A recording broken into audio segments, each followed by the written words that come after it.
Nice, you finally qualified for your first set lobby. Or maybe you haven't, but you still want to know what to do so you can prepare for when it happens. Well, you definitely clicked the right video. I'm going to share with you guys some advice that saved me so much time that no one else is going to tell you. Now, first of all, you need to realize how different set lobbies are compared to like the other types of lobbies you've been playing. The way people play, the surge, and like the way you have to play just makes it feel like a completely different game. So you're kind of going to have to completely relearn how to play a tournament because your normal play style is not going to work in this. Okay, so the most obvious thing that is so different is the surge. And there's this one big problem that almost everyone experiences and just makes them waste so much time when they first get into their like first set lobby, is that like say in the first couple games of the tournament they struggle with surge, which is like normal, like that's gonna happen if you've never been on a set lobby before. But then after they start to struggle, they start coming up with some like really weird strategies, going out of their way to get surge. Because why don't we just key the people that land close to us, or just go to the people that land next to us and just tag them up and get surge that way? And then doing those strats never seems to work.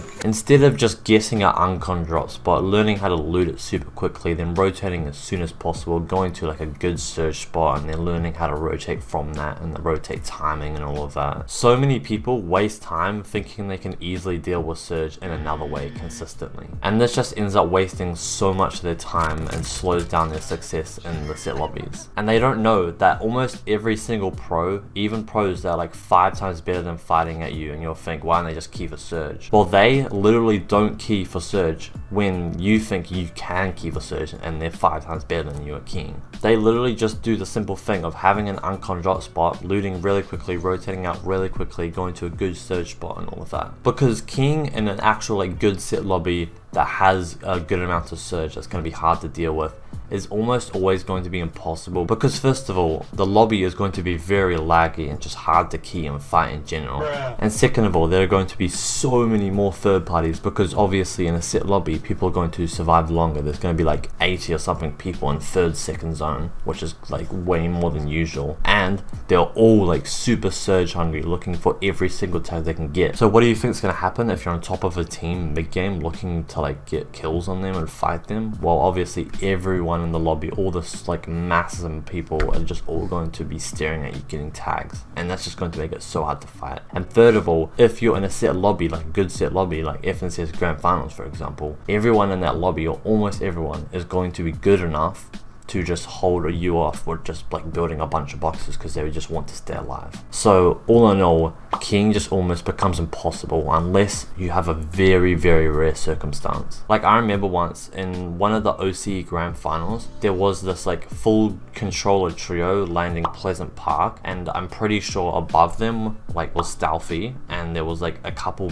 like really bad teams landing there and just fighting. So they made the decision to just key them every game almost, because it just ended up being so easy to run through them. Because first of all, like going from Pleasant Park to Stealthy, like you're kind of on the edge of the map, it's kind of dead, there's not many third parties, especially if you're keying in first zone when everyone's looting. And second of all, they were really good keyers compared to everyone else, because they are controller and they're one of the best players in the lobby, and they're going against some of the worst players in the lobby, and the people that they're keying are going to be like super scuffed because they've been fighting. And now if you're saying, well, I don't have an uncon drop spot, what on earth do I do? Well, at least start on the path to claiming a drop spot. I could make another whole video on this explaining how to claim a drop spot, which I might do in the future, but for now I'm just going to give you the advice that you should just look for like a low tier drop spot. Just because you're new into the set lobbies, you're obviously not going to be good enough to get a good POI and like, or just a good split drop, so don't waste your time on that just yet. And like, you want to get a low tier kind of drop spot that's obviously going to have worse players landing on it. Like you kind of want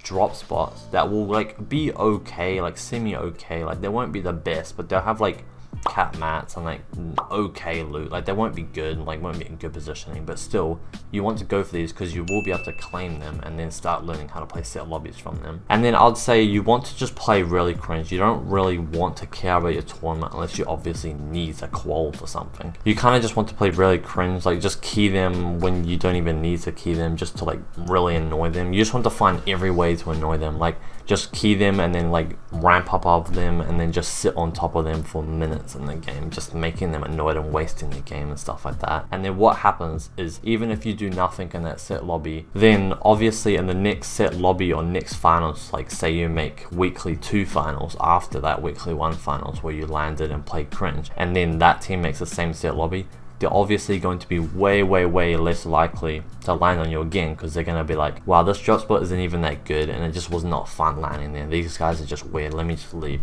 And then boom, you have an uncommon drop spot that's like not the best, but it's okay enough for like how good you are now. And then you can start learning how to play Surge normally and like looting quick, leaving, getting good Surge spots, etc. And now you might be wanting to know how to play Surge, but that is like the most complicated subject possible. Like, it is so diverse and so dependent on like each individual game. And just another piece of advice that so many people get wrong is like Surge routes, or like there's a specific way to play Surge, or like a piece of advice that someone might give you for Surge and then boom, you're gonna be good. That never works like that. Surge routes always, like, they just don't really make sense, except for like sometimes you could know that some hills are good for certain zones, and then you might be like, okay, if we get this specific zone, this hill might be good for it, but if we can't get it, then obviously we have to go somewhere else. Because realistically, in every single game, it is so different and dependent on the game and how people play and the like different types of zones or loot, or like how early or late you rotate or drop, etc. So sometimes having a Surge route is actually going to be detrimental to your success in that game, because you're going to be like, okay, we have to get this hill on this zone, and then you just suey for it, and then it ends up being worse because you just like went through heaps of people because it was just a bad game for that zone or that hill because of how many people there. And then maybe there's a person on the hill and you get up there and then you can't get a good spot and they die to Surge. You just need to learn over heaps of experience, over years and years of heaps of set lobbies, and then you just end up knowing like roughly general idea what to do in like every individual game for Surge. It's just kind of like saying, what do I do to go pro in Fortnite? Like, that is the most complicated subject, and there's so many different specific things. It's just like Surge. Just save yourself from wasting time like everyone else in the same situation does.